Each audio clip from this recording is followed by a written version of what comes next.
రైతులు బాగుండాలి, పరిశ్రమలు చేసేటోళ్ళు బాగుండాలి. ఇంకా సార్ విజన్ ఏముందంటే అన్ని ఎలక్ట్రానిక్ బస్సెస్ తీసుకొని రావాలి, స్ట్రీట్స్ అన్నీ కూడా లైట్స్ అన్నీ కూడా ఎల్ఈడి లైట్స్ ఉండాలి. ఆయన విజనరీ. ఆ రకంగా డెవలప్మెంట్ జరగాలి స్టేటు. ఆంధ్రప్రదేశ్ డ్రగ్స్ క్యాపిటల్గా మాత్రం మనం చూస్తూనే ఉన్నాం.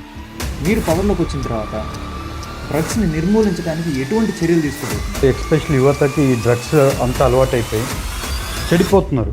యువత బాగుంటేనే దేశం బాగుంటుంది.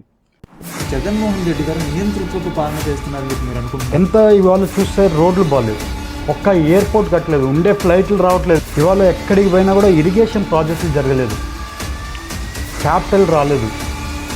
ఆ క్యాపిటల్ తీసేసి 3 క్యాపిటల్ అని పెట్టి ఇవాళ కూడా క్యాపిటల్ ఏదో ఎవరికి తెలియదు. చంద్రబాబు నాయుడు గారు క్యాపిటల్ చేసిన ప్లేస్లో మనం కూడా అదే డెవలప్ చేస్తే ఆయనకు పేరు వచ్చేస్తుందేమో. మనము ఇంకా ఫార్వర్డ్ పోవాలి కానీ రివర్స్ వెళ్ళిపోయాం. 5 years కాదు 10 years రివర్స్ వెళ్ళిపోయాం. ఇతనికి ఐడియా లేదు, ఒకటి అడ్మినిస్ట్రేషన్ మీద పట్టు లేదు, అది ఎలా చేయాలో తెలియదు. 3 క్యాపిటల్ అని చెప్పాడు, వదిలేశాడు. డెవలప్మెంట్ అనేది జరగలేదు.